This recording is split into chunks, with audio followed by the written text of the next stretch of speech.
You did everything right in therapy, and now your life feels like someone else's. You look around and don't recognize anything anymore. 6 months ago, you sat in that therapy office and said the words out loud for the first time. The people-pleasing that had you answering work emails at midnight. The anxiety that made your chest tight before every family dinner. The way you twisted yourself into shapes that didn't fit just to keep everyone comfortable, saying yes when your body screamed no. Your therapist nodded. You cried into scratchy tissues under fluorescent lights. You started doing the work, filling out thought records and practicing scripts in the mirror. And it worked. That's the problem, because now you're standing in the middle of a life you built for someone who doesn't exist anymore. The friends who loved your silence don't know what to do with your boundaries. The family who needed you small, who called you their peacemaker, can't handle you whole. The career you chose to stay safe, with its predictable cubicle and modest title, feels like a cage you built with your own hands. You thought healing would feel like coming home. Here's what nobody tells you about genuine psychological growth. It's not additive, it's reconstructive. You don't just add healthy coping mechanisms on top of your existing personality like a fresh coat of paint over chipped plaster. You dismantle the load-bearing walls. You excavate the foundation. A 2019 study in the Journal of Personality followed therapy clients for 2 years and found that those who showed the most improvement also reported the highest levels of what researchers called identity discontinuity, the feeling that your past self is a stranger you once inhabited. 73% described grief symptoms when thinking about who they used to be, not relief, grief, because that person you were, they weren't just sick, they were also safe, predictable, known. They had a role in every relationship, a script for every situation, rehearsed lines for every conflict, a way of being that everyone around them understood and accepted. They knew exactly how to disappear in a crowded room, how to apologize for existing. I watched this happen to someone close to me. Before therapy, she was the friend everyone called at midnight, sometimes 2-3 times a week. The one who dropped everything to drive across town at 11 p.m. The one who never said no, never pushed back, never took up space in conversations that should have included her needs too. She was exhausted, yes, constantly running on 5 hours of sleep. She was anxious, absolutely, every single day, her chest tight before checking her phone. But she was also needed, indispensable. The emotional support hotline for a dozen people who never once thought to ask if she was okay, if she'd eaten that day, if her own problems were piling up. Then she started therapy, started setting boundaries, started saying, I can't tonight and that doesn't work for me and I need to prioritize my own capacity. And I watched her friendship circle shrink in real time from 12 close contacts to 4, not because she became cruel or cold. This is the part where your brain does something fascinating and terrible. It starts asking, did I make a mistake? Because the cognitive dissonance is unbearable. You're objectively healthier, you can feel it in your body. Your anxiety is lower. Your sleep is better, deeper, uninterrupted. You're not having panic attacks in parking lots anymore, gripping the steering wheel until your knuckles turn white. But your life is also objectively lonelier, stranger, harder to navigate through daily interactions. So your brain offers you a deal. Maybe the problem isn't that you changed.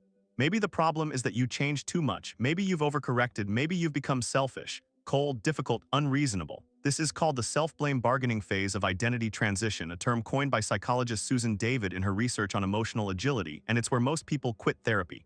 Studies show nearly 40% of clients drop out during this exact window. They reverse course. They apologize for boundaries they shouldn't apologize for. But here's the truth your discomfort is trying to hide from you. You're not grieving because you made a mistake. You're grieving because you're finally letting yourself see what was always true. That old version of you, the one everyone preferred, they were a survival mechanism, not a personality. Psychologist Dr. Marcia Linehan, founder of dialectical behavior therapy, calls this apparent competence. The ability to function in crisis mode so effectively that nobody, including you, realizes you're in crisis. You built an entire identity around not having needs, around being low maintenance. Easy, flexible, the person who always said yes to covering extra shifts, who laughed off disrespect at family dinners, who never asked when they'd return the favor. And now that you've stopped performing that role, the people who benefited from it are confused, hurt even, because from their perspective you broke an unspoken contract. They didn't know it was killing you because you were so good at hiding it. You smiled through exhaustion, you swallowed resentment like daily vitamins. That was the whole point. This is where it gets complicated, because some of the things you're mourning, they weren't all bad. The old you wasn't just trauma and dysfunction, they also had qualities you miss. Maybe they were more spontaneous because they didn't have boundaries to consider.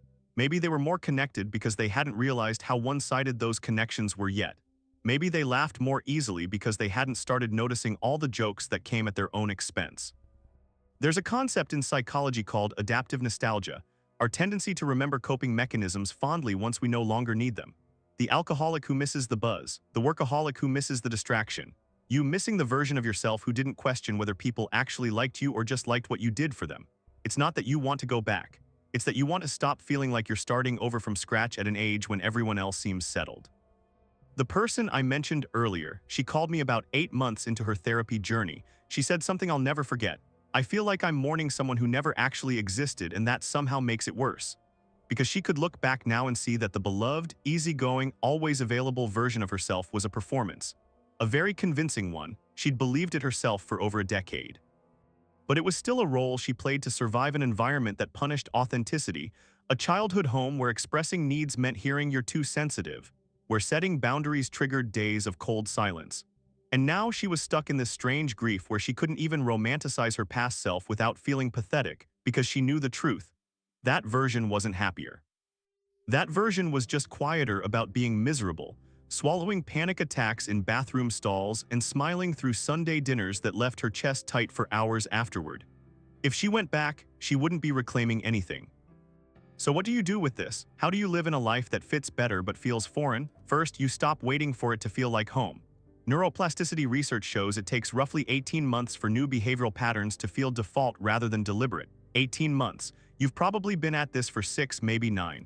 Your nervous system is still expecting the old threats, still braced for the old patterns.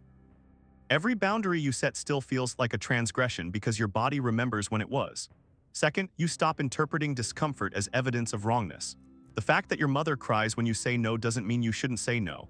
It means she's also grieving the version of you she could control. The fact that your friends don't call as much doesn't mean you're unlovable.